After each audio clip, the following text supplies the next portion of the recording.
The Mets wrapping up from Wrigley. Chicago took games 1 and 2, but they haven't swept New York out of the Windy City since 2004. Top two, this ballgame tied at 1, but the Mets will take their first lead. How about John Neese? He's your pitcher for the Mets.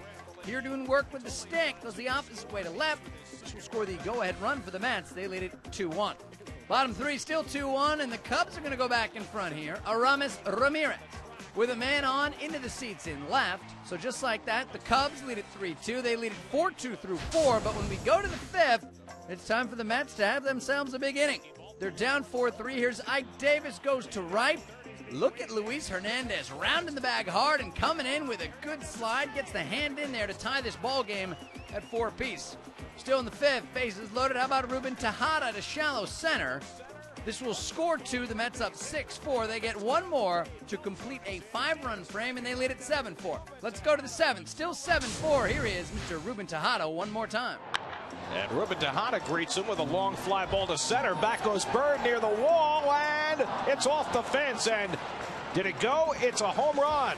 It's a home run for Ruben Tejada, the second base umpire. Brian Gorman signaled home run.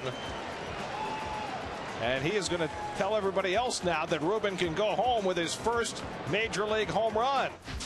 Let's go to the 8th, now 8-5. Here's the Ike Davis portion of the program.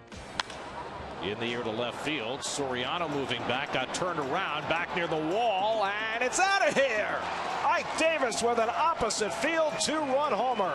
His second in 2 days, and the Mets extend their lead to 10-5. Those the first two of what would be another 5-run inning for New York. Let's go to the 9th, and they're still not done. Bases loaded for Chris Carter, and all he does is bring home base runners. A 2-run single, part of yet another Mets 5-run inning. They had 3 of them in total. 18-5 is your final as the Mets avoid the sweep. We saw John Neese at the dish. He finished with 2 hits and 2 ribbies. Actually pitched pretty well also. Good enough to pick up his 9th win. As for Ruben Tejada, we saw his first career homer. He had 5 ribbies in total. The Mets take Game 3 in convincing fashion. As for Aramis Ramirez of the Cubbies, he had 2 hits in the afternoon, the first of which, number 1,600 for his career. But the news is not all good. Injured his quadricep in the 8th inning, had to leave the ballgame.